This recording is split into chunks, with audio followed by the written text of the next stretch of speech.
नमस्कार बच्चों, आप सभी का स्वागत है आपके अपने YouTube चैनल होम साइंस में, जहां पे आज आप सभी देखने वाले हैं MA first semester home science की क्लास। ओके, तो फर्स्ट सेमेस्टर की क्लास है। इससे पहले भी कई क्लासें हो चुकी हैं और कई ऐसी थ्योरीज मैंने बताई भी है, सिद्धांत पढ़ाया हुआ है।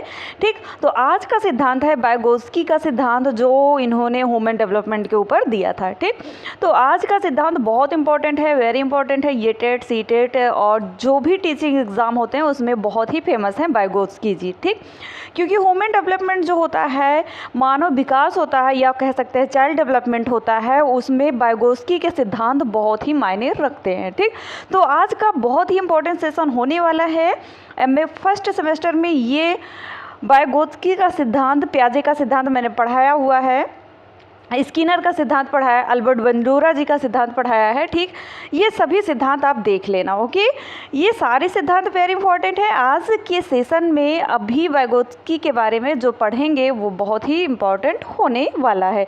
तो अभी तक जो चैनल को सब्सक्राइब नहीं किए हैं वो चैनल को सब्सक्राइब करें, लाइक शेयर अवश्य किया करें। तो बढ़ते हैं अपने प्रश्न की तरफ, क्योंकि ज़्यादा टाइम वेस्ट नहीं करते, ये क्लास बहुत ही फास्ट चलती है ना। प्रश्न आपका कह रहा है, वाइगोत्स्की के सामाजिक सांस्कृतिक सिद्धांत की व्याख्या कीजिए। वाइगोत्स्की का सामाजिक सांस्कृतिक सिद्धांत क्या है? ओके, तो इन्होंने कहा कि वाइगोत्स्की एक संरचनात्मक विचारधारा वाले व्यक्ति थे। ठीक, जिन्होंने सामाजिक और सांस्कृतिक सिद्धांतों के आधार पर क्या किया, छात्रों के संज्ञानात्मक विकास की व्याख्या की थी। जहां जीन पियाजे जी ने कहा था कि संज्ञानात्मक विकास में उम्र को आधार बनाकर चलते हैं, और वहीं पर वाइगोत्स्की ने कहा कि संज्ञानात्मक विकास के लिए सामाजिक और सांस्कृतिक सिद्धांतों को आधार बनाते हैं। याद रखना, दोनों में अगर आता है वाइगोत्स्की का सिद्धांत और जीन पियाजे जी का सिद्धांत, तो अगर डिफरेंट बताना रहता है तो याद रखना, ये कहते हैं संज्ञानात्मक विकास में उम्र को आधार बनाते हैं, और जबकि ये संज्ञानात्मक विकास के लिए सामाजिक और सांस्कृतिक विकास को, जो सांस्कृतिक सिद्धांतों को आधार बनाते हैं। ठीक, वाइगोत्स्की के सिद्धांत के अनुसार बालक समाज और संस्कृति में रहकर अनुकरण, जिसे हम नकल कहते हैं, के द्वारा सीखता है।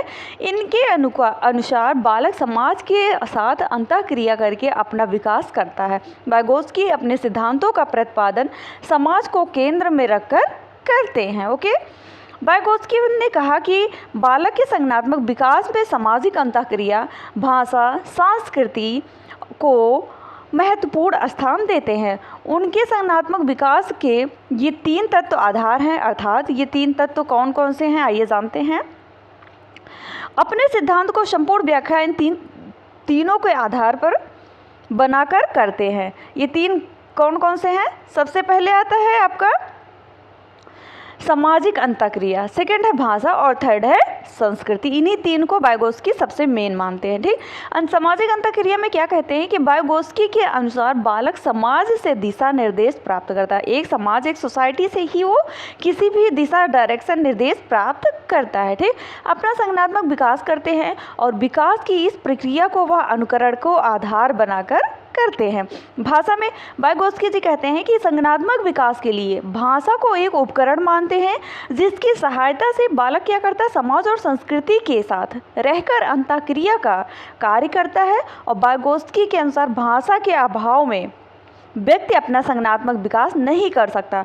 वाइगोत्स्की ने कहा कि एक बच्चे की भाषा के विकास में दूसरों के साथ संप्रेषण एक महत्वपूर्ण तत्व है, क्योंकि एक दूसरे से जब वार्तालाप करेंगे तभी वो भाषा का सीखता है बच्चा। ठीक, नेक्स्ट आता है संस्कृति। इसमें क्या होता है, वाइगोत्स्की कहते हैं कि सिद्धांत में संस्कृति का अपना अहम योगदान होता है, क्योंकि जिस संस्कृति, जिस एटमॉस्फेयर में, जहाँ पर जैसा रहन सहन होगा वैसा ही बच्चा सीखेगा, है ना। संस्कृति बालक में नैतिक मूल्यों का विकास करती है, क्योंकि मनुष्य को सभ्य व्यवहार करने की ओर प्रेरित करती है। हमारी संस्कृति क्या है, आप कमेंट में बताइए। और बालक यह सब भी अनुकरण द्वारा ही सीखता है। वाइगोत्स्की अपने सामाजिक सांस्कृतिक सिद्धांत में 3 अन्य तत्वों को भी महत्वपूर्ण स्थान देते हैं। वो 3 तत्व क्या हैं, आइए आगे जानते हैं, जिन्हें इस सिद्धांत के आधार के रूप में माना जाता है। इन 3 तत्वों में ZPD कहा जाता है, MKO कहा जाता है, और SCAF, जिसे फोल्डिंग के नाम से जाना जाता है। ठीक, ये ZPD बहुत आता है प्रश्न, इससे ZPD से बहुत प्रश्न बनता है। ठीक, आज हम ZPD कंप्लीट करेंगे इसमें। जोन ऑफ प्रॉक्सिमल डेवलपमेंट, जिसे हम जेडपीडी को जोन ऑफ प्रॉक्सिमल डेवलपमेंट कहते हैं। वाइगोत्स्की के संभावित विकास के क्षेत्र के अनुसार व्यक्ति को इस स्तर में सीखने के लिए अन्य व्यक्ति की सहायता की आवश्यकता होती है, अर्थात इसमें अन्य ज्ञानवान व्यक्ति के अभाव में इसका विकास संभव नहीं हो पाता और विकास के इस क्षेत्र में व्यक्ति को उचित दिशा निर्देश की आवश्यकता होती है, ठीक। और इसी की सहायता से व्यक्ति अपने आगे लक्ष्य की प्राप्ति में सक्षम हो पाता है। यहाँ पे देख पा रहे हैं जेडपीडी बच्चा का पहले क्या होता है, व्हाट आई कैन डू, फिर what I can do with help you, what can I do. Okay, ZPD का यही मेन प्रॉक्सिमल डेवलपमेंट है, ठीक, zone of proximal development. Okay, फिर उसके बाद यहाँ आता है इस संप्रत्यय, क्या होता है, संप्रत्यय के अनुसार इस स्तर में व्यक्ति अपने मित्र या फिर अपने किसी परिजन के माध्यम से अपनी समस्या का समाधान, इस संप्रत्यय के अनुसार इस स्तर में व्यक्ति अपने मित्र या फिर अपने किसी परिजन के माध्यम से अपनी समस्याओं का क्या करता है, समाधान प्राप्त करता है। वाइगोत्स्की के अनुसार छात्र इस स्तर में व्यक्तिगत अधिगम से करना सीखता है, जो व्यक्तिगत एक दूसरे से, जिसे हम साक्षात्कार भी कहते हैं, ठीक, और वह नवीन विचारों को ग्रहण करने में बहुत ही सुख अनुभव करता है। उदाहरण के लिए जैसे बालक बिना विद्यालय जाए काफ़ी ज्ञान घर में ही रहकर प्राप्त कर लेता है, क्योंकि घर को ही क्या कहा जाता है, प्रथम पाठशाला कहा जाता है।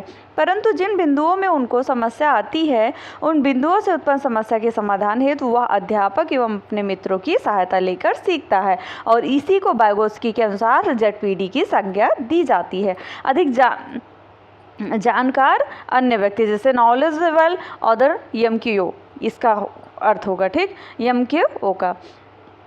इसमें वाइगोत्स्की के अनुसार एमक्यू का जो आशय होता है ऐसे व्यक्ति से है जो व्यक्ति सीखने वाले व्यक्ति से अधिक ज्ञान हो, ठीक। अनुभव एक ऐसा कौशल रखता है जो उदाहरण स्वरूप एक बालक को जो अज्ञानी होता है वही एक अध्यापक भी जो ज्ञान का भंडार होता है। ऐसी स्थिति में सीखने वाला व्यक्ति अपना सर्वोत्तम संज्ञानात्मक विकास कर पाता है, ठीक।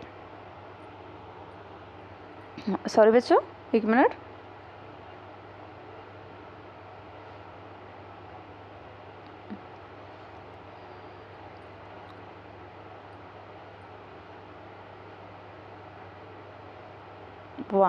ओके, फिर क्या होता है, व्यक्ति अपना सर्वोत्तम संज्ञानात्मक विकास कर पाता है। वाइगोत्स्की के सामाजिक सांस्कृतिक सिद्धांत के अनुसार अगर सीखने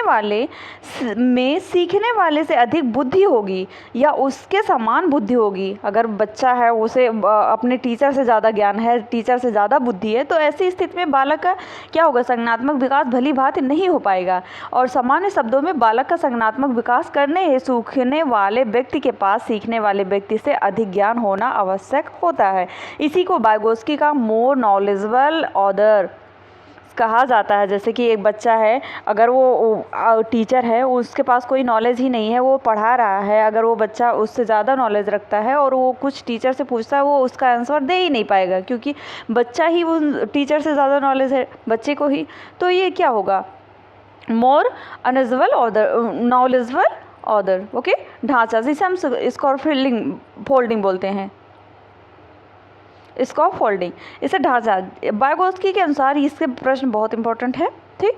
बालक को सीखने के लिए एक ढांचे की ज़रूरत होती है, जिसे अर्थात एक ऐसी सीढ़ी जो उसे अधिगम के उस शिखर तक ले जा सके जिस शिखर पर पहुंचकर वह अपनी अधिगम के अंतर्गत आने वाली समस्याओं का समाधान कर सके, ठीक। यह ढांचा छात्र के अनुभव, कौशल एवं ज्ञान का उत्तम विकास करने हेतु अत्यंत आवश्यक होता है। इसके अंतर्गत क्रमबद्ध रूप से अपना संज्ञानात्मक विकास करता है। वाइगोत्स्की के सामाजिक सांस्कृतिक सिद्धांत की जो विशेषता है, कैरेक्टरिस्टिक्स ऑफ वाइगोत्स्की थ्योरीज, ठीक। वाइगोत्स्की बालक के संज्ञानात्मक विकास के लिए समाज और संस्कृति को महत्वपूर्ण स्थान देते हैं। सेकंड है, इस सिद्धांत के अनुसार विकास के लिए पहले अधिगम होना अत्यंत आवश्यक होता है। थर्ड है, इस सिद्धांत के अनुसार छात्र में संज्ञानात्मक विकास करने के गुण पहले से ही विद्यमान होते हैं, लेकिन इन गुणों को बाहर निकालने का कार्य समाज और संस्कृति के द्वारा होता है। वाइगोत्स्की ने कहा कि बालक के संज्ञानात्मक विकास करने हेतु सामाजिक अंतःक्रिया, भाषा और संस्कृति को अत्यंत महत्वपूर्ण मानते हैं, ठीक। वाइगोत्स्की के अनुसार छात्र के अध्ययन हेतु ZPD, MKO और स्कॉफोल्डिंग जिसे हम संप्रत्यय को आवश्यक माना जाता है। वाइगोत्स्की और पियाजे के सिद्धांतों में अंतर मैंने शुरू में बताया था ना, वाइगोत्स्की और पियाजे में डिफरेंट पूछा जाता है। ठीक, तो इनके अंतर पहला वाइगोत्स्की बालक के संज्ञानात्मक विकास हेतु समाज और संस्कृति को महत्व देते हैं, वहीं पियाजे संज्ञानात्मक विकास हेतु आयु को महत्व देते हैं। ठीक, वाइगोत्स्की सामाजिक संरचनात्मक विचार वाले थे और वहीं पियाजे संज्ञानात्मक संरचनात्मक विचार वाले व्यक्ति थे। तीसरा, वाइगोत्स्की अधिगम के लिए मार्गदर्शन को आवश्यक मानते हैं, वहीं पियाजे जी हैं अधिगम को आत्म सक्रियात्मक का भाग मानते हैं। ठीक, सक्रियता का भाग मानते हैं।